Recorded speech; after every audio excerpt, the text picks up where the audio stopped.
The gym was supposed to be the safest place I knew. Bright lights, loud music, people constantly coming and going. It never felt like a place where anything truly strange could happen. That's why I kept going late at night. Around 1 or 2 a.m., when the crowd disappeared and all that remained was the quiet hum of machines and the echo of your own movements. It felt peaceful, controlled, predictable, until the night it wasn't. That night, the moment I stepped inside, something felt wrong. The front desk was empty. No staff, no greeting, no music playing overhead.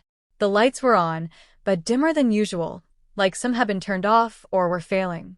The air felt heavier, almost stale. I swiped in anyway. The system beeped, the door unlocked, and I walked in, telling myself I was overthinking. There was only one other person there, a guy running on a treadmill at the far end of the gym.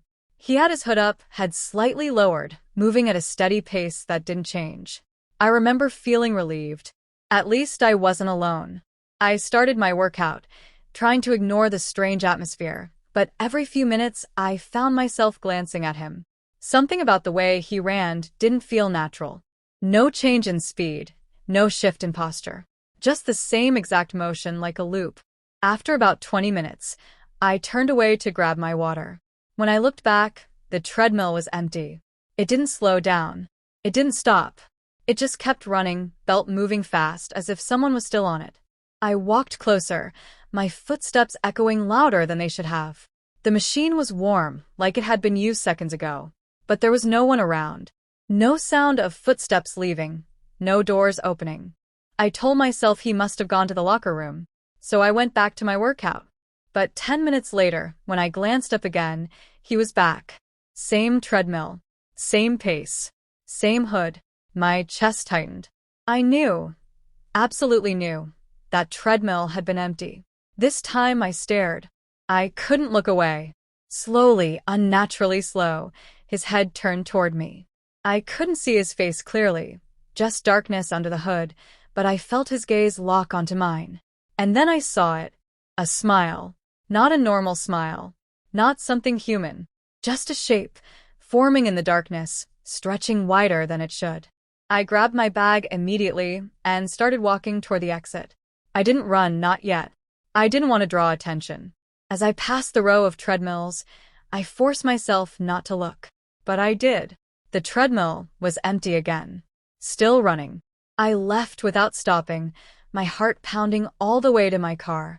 The next morning, I came back during normal hours, trying to convince myself it had all been in my head. Everything looked normal. Bright lights, music, people. I told one of the staff what happened. He didn't laugh. He just stared at me for a second and said quietly, "We close at midnight." No one's allowed in after that. I showed him my check-in history on the app. There was no record of me being there. When we checked the cameras, the footage showed me walking in alone, working out alone, leaving alone. There was never anyone else in the gym. I never went back at night after that. But sometimes when I drive past the building late, I swear I can see one treadmill moving on its own through the glass, like someone is still running in the dark. I used to work as a cleaner at a 24-hour gym, mostly night shifts. It wasn't a bad job. Quiet, repetitive, easy money. Most nights blurred together, white machines, mop floors, empty bins. Nothing ever really happened. Until one night. It started normally. A few people finishing their workouts, some music playing softly. By 3 a.m., the place was empty. Or at least it should have been. I went into the locker room to start cleaning. The moment I stepped inside, the sound changed. My footsteps echoed too loudly, like the room was bigger than it actually was. The air felt colder. As I moved between the rows of lockers, I heard it. A soft metallic click. I stopped. Another click, closer this time. I turned slowly. All the lockers were closed. Nothing moved. I tried to ignore it and kept cleaning, but then it happened again. Click. One of the lockers near the corner was slightly open now. I was sure it had been closed. I walked over, hesitating, then pulled it open. Empty. No bag, no clothes, nothing inside. I shut it. Click. The sound came from behind me. I turned quickly. Another locker had opened. And then another. And then another. One by one, down the row, locker doors started opening, each with that same sharp metallic click, like something invisible was moving through them. My body froze. I couldn't move. The lights flickered once, twice, and then everything stopped. Every locker door slammed shut at the same time. Silence. I didn't wait. I left the locker room immediately, my heart racing, trying to tell myself it was some kind of mechanical issue. But when I stepped back onto the gym floor, the silence felt different. Heavier. Like I wasn't alone anymore. As I wiped down a machine, I glanced up at the mirror in front of me, and that's when I saw it. Behind me, in the reflection, there was someone standing near the locker room entrance. Tall. Completely still. I spun around. No one there. I looked back at the mirror. The figure was still there. It didn't move. It didn't breathe. It just stood there, watching. Slowly, it raised its arm and pointed directly at me. I didn't turn around again. I grabbed my things and ran out of the gym without finishing my shift. The next day, I told my manager I was quitting. He didn't ask many questions. He just looked at me and said, "You saw it in the mirror, didn't you?" I couldn't answer. He nodded anyway. "You're not the first." I never went back. But sometimes, when I pass by gyms late at night, I avoid looking at mirrors. Because I'm afraid I might see something behind me that shouldn't be there. The last place I joined was a small, private gym in the basement of an old building. It was cheap, quiet, and almost always empty. At first, I thought I'd found the perfect spot. Then I noticed the paper on the wall. A list of rules. Most of them were normal, but a few didn't make sense. Do not use the gym between 2:30 a.m. and 3 a.m. If you hear knocking from the storage room, ignore it. Do not enter the back hallway. I thought it was a joke. Some kind of attempt to be creepy. Until the night I stayed too late. I lost track of time. When I checked my phone, it was 2:29 a.m. I remembered the rule and laughed quietly, deciding to finish one last set. The lights flickered. Once. Twice. Then they steadied again. I checked my phone. 2:30 a.m. A loud knock echoed through the gym. I froze. Another knock. Slow. Deliberate. It was coming from the storage room. I stared at the door, my chest tightening. The rule echoed in my mind. Ignore it. So I turned away and started packing my bag. The knocking stopped. Relief washed over me, until I heard something else. Footsteps. Coming from the back hallway. I turned toward it. The hallway was dark, the light at the end barely working. Something moved within the shadows. A shape stepped partially into the light. Too tall. Too thin. Not human. It stood there for a moment, as if studying me. Then it started walking toward me. Slow at first. Then faster. I grabbed my bag and ran for the exit, my heart pounding so hard it felt like it would burst. Behind me, I could hear the footsteps speeding up, getting closer, matching my pace. I didn't look back. I pushed the door open and stumbled outside, gasping for air. The moment I crossed the threshold, everything stopped. Silence. No footsteps. No knocking. Nothing. The next day, I came back during daylight trying to make sense of what happened. The paper with the rules was gone. I asked the owner about it. He looked confused. What rules? I pointed to the wall. There was nothing there.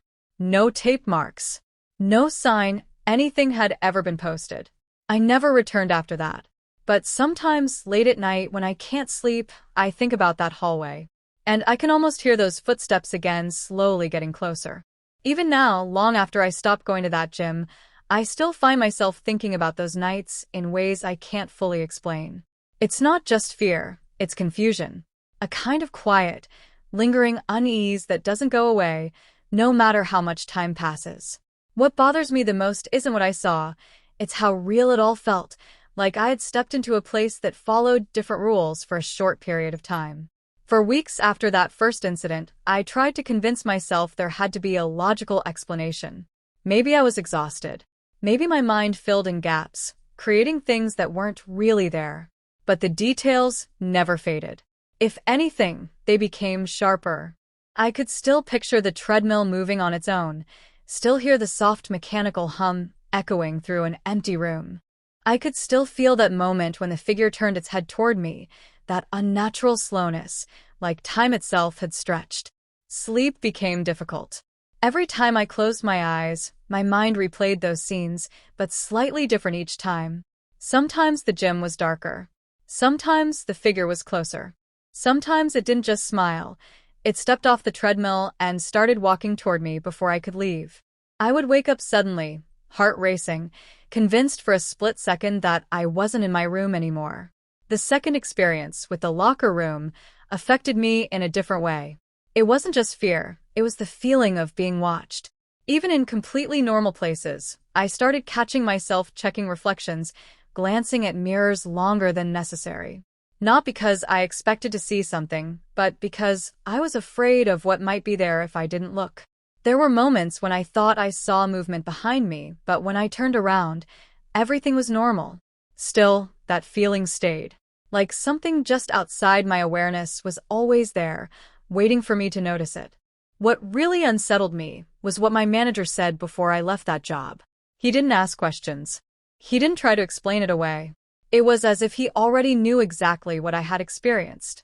That meant it wasn't just in my head. Or, at least not entirely. The last gym, the one in the basement, is the one I think about the most. Not because of what I saw, but because of what I almost did. There was a moment, just before I ran, where I hesitated, where curiosity almost outweighed fear. I remember thinking, just for a second, what would happen if I walked toward that hallway instead of away from it? That thought still bothers me, because it didn't feel like my own. It felt like something was pulling me, gently, quietly, trying to get me to take one step closer. And if I had, I don't think I would have made it back out.